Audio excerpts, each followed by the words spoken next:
Kuna mambo ambaye waziri wa Interior juzi alisema ya kwamba na Deputy President Kindiki walisema ya kwamba Rigathi Gachagua akiingia Kenya watamshika wapeleke aandike statement DCI. Nataka kuwaambia hawa viongozi wawili, hii nchi si yao peke yao. Hii nchi ni yetu sisi wote. Na Rigathi Gachagua ako na viongozi.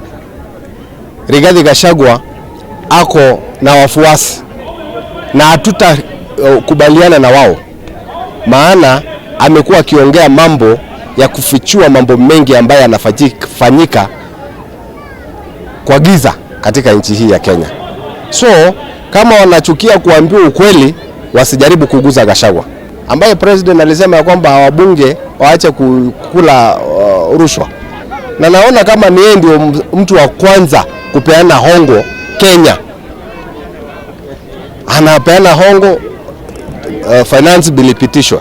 Anapeana hongo Rigathi Gachagua atolewe katika Senate na bunge.